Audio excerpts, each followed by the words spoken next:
I'm 7 years old, standing in the courtyard in Queens, New York. I don't speak a word of English. I'm fluent in Russian, and I know a few curse words in Italian. Over there, I see a bunch of kids playing a sport I've never seen before. They have a ball and a bat. They're playing baseball? What's baseball? And over here, I see a few kids riding their bikes. I used to have a bike in Russia. I miss my bike. Maybe if I could get a brand new bike for my birthday, I could become friends with those kids. For the next 2 months, it became my obsession. I begged my parents every single day, Mama, Papa, please, please, please can I get a brand new bike for my birthday? It's May 4th, 1990. It's my 8th birthday. I wake up and I see my mom standing over the pull-out couch with a smile on her face. Synok, happy birthday! Mama, Mama, where is it? Where is it? She points out towards the window. I run right past her, down the 3 flights of stairs, out the front door, into the courtyard where I see my dad, Papa, standing there with a smirk on his face, wearing his signature green bow tie. My dad was a delivery guy in a deli in New York City, making a whopping $2 an hour. He steps to the side, and there it is. My brand new bike, the Street Jammer. Oh, what a thing of beauty. Sleek black, green handlebars, comfy green seat, and green pedals. I love that bike. And then, I wake up. Is it all a dream? I still see my mom standing there, but it hits me. We're poor. We just immigrated to this country. We all live in my dad's cousin's house and sleep in the living room on a pull-out couch until we could find a place of our own. But she did have a gift for me. She gave me a plastic shopping bag. Russians don't believe in gift wrapping. I open it up and it's toys, toy green soldiers. There was probably 40 or 50 of them in the bag. I started playing with them right away. There was Bob and Vasily and Sergey and Lieutenant Johnson. These little toy green soldiers became my best friends. Every day after school, I would come home and play with my toy green soldiers. This $3 bag of toy green soldiers made me feel connected, made me feel like I belong. But most importantly, it taught me 3 key lessons. It taught me how to use my imagination, it taught me how to strategize, and it taught me how to create stories. Even though I didn't know it at the time, this was a defining moment of my life. One of my favorite quotes is from Steve Jobs. The most important person in the world is the storyteller. The storyteller sets the vision, the values, and the agenda for an entire generation to come.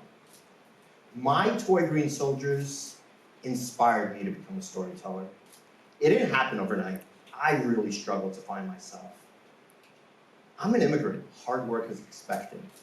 Don't get me wrong, I love to work. When I was 14 years old, I got my first summer job pumping gas for $4 an hour in New York City. While all my friends were at camp or at the pool, I was working. After I graduated college, I worked all different types of jobs, from telemarketing to giving out flyers for nightclubs, to real estate, and eventually ended up in the restaurant business. But I wanted more, so much more. I wanted to follow my passion. So I did the craziest thing I could think of. I quit my job 2 weeks after my daughter was born and became a professional storyteller. Yes, I know, I have the best wife in the world. I started my own company, a video production agency. Even though I never went to film school, don't even know how to hold a camera, I was always really great at figuring things out and passionate about stories. To me, video was the perfect way to share those stories.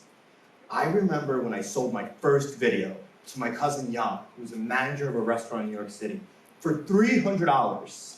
Now let me put that in perspective for you. A video done correctly costs tens of thousands of dollars to create. This was not feeding my newborn. But at least my cousin got a great deal. Did I tell you I have the best wife in the world? I spent every waking moment teaching myself everything there is to know about being a professional storyteller. And sales, and operations, and everything else it took to run my own business. But as my newborn began to grow, so did I, and so did my company. Over the last 7.5 years, we have produced over 500 videos for all different types of brands and corporations across all industries, all over the US, and even internationally. I said we. I have a team now, and they are pretty awesome.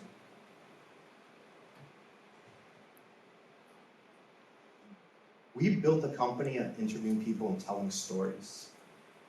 90% of the people we interviewed were all about products and services. I personally have interviewed over 100 people and learned one of the most, if not the most important lesson in my life. A video about a porta potty is not inspiring. I started to realize the conversations I was having with these people off camera were a lot more interesting. They were real, they were authentic, they were relatable. I got a chance to really connect and bond with CEOs, managers, scientists, and small business owners. But 3 stories do stand out to me. There's a story about a man by the name of Blake Leeper. Blake was born without legs. Blake's passion was to become one of the fastest men in the world. Blake pursued that passion and became a professional runner. There's a story about a man by the name of Stephen Shore. Stephen was told at an early age that he would not be able to function in society due to his diagnosis of autism. But he proved them all wrong by becoming a university professor and a published author. There's Kareem from Morocco. Kareem got a start as the assistant to the assistant tennis instructor. Kareem now runs a very successful resort right here in Florida. Kareem told me, the greatest moment of my life was becoming the chef de village of Club Med. And meeting my wife was a very close second, which he also happened to meet through Club Med. Once I encountered these stories, I started to realize inspiration is all around us, all of us. Stories inspired me to lose 30 pounds. Stories of people like Diana Hunter, who spent 41 years at Post Cereal with a huge smile on her face as she stuffed those crunchy oats into cereal boxes. Stories of people like Muhammad, who I had the pleasure of meeting in Nashville. Muhammad escaped from the Taliban. Muhammad now drives an Uber to help support his family back home in hopes of bringing them to the US one day. Stories of people like David Goggins. David lost 106 pounds in less than 3 months to pursue his dreams of becoming a Navy SEAL. Now, David is a motivational speaker, runs multiple 100-plus mile ultramarathons just to continue to push his mindset. These are regular people, just like you and me, who happen to share their stories, some with me and some publicly.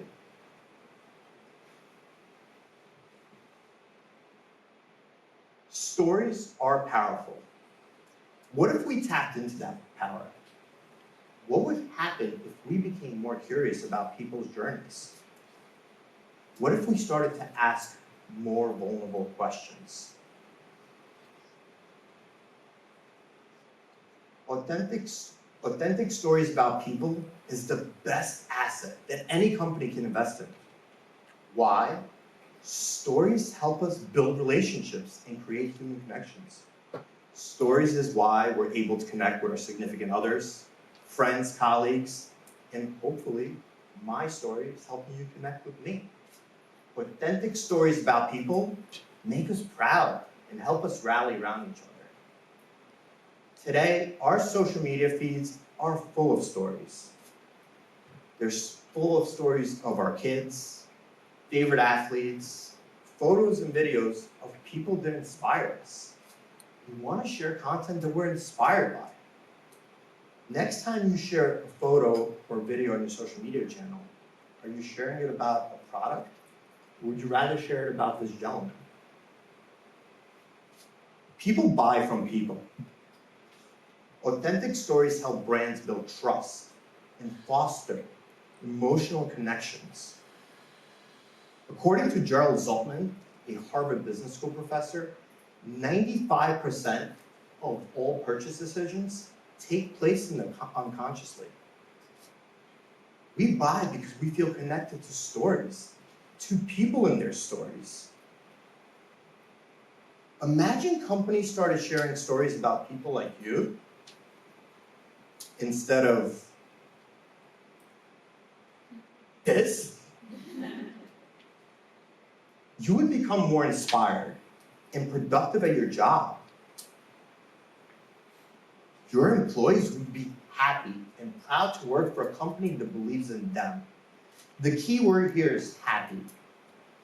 If your people buy in and believe in why your company exists, you and your team will align and start growing in the same direction towards the bigger vision. Your revenues will also increase. According to Forbes, companies with a strong culture saw a 4x return in revenues. When we started to focus on people, our culture grew, and so did our revenues. But here's the best part. Your customers will also buy in.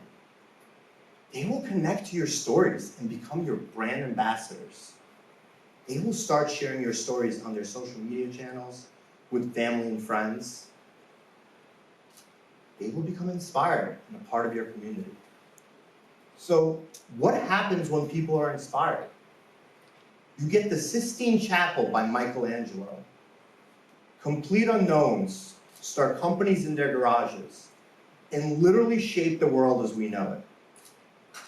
Lake Leaper crosses the finish line. Blake Leaper crosses the finish line.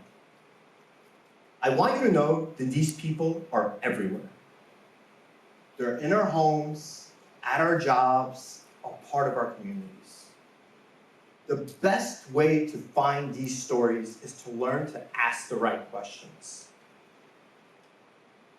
The key to storytelling is evoking emotion. The best way to evoke that emotion is to ask the most impactful questions. I want you all to help me out with something. I want everybody in this audience to take out their cell phones and go to the notepad section of your phone. I want everybody to write these 3 simple but profound questions. These 3 questions will help you connect with someone new and really learn their story. Question number 1. What are the 3 greatest moments of your life? Question number 2. Who inspires you and why? And question number 3. What is your favorite childhood toy? I dare you to ask these questions as much as possible to see the type of stories that you will encounter.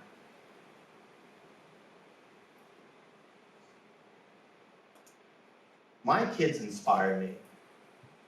My daughter has a special place in my heart, as she was the inspiration for me quitting my job and becoming a full-time storyteller. Her 8th birthday is coming up, and I know I have a big decision to make. Do I get her that brand new bike that she wants, or a bag of toy green soldiers? My secret weapon are my toy green soldiers. What's yours?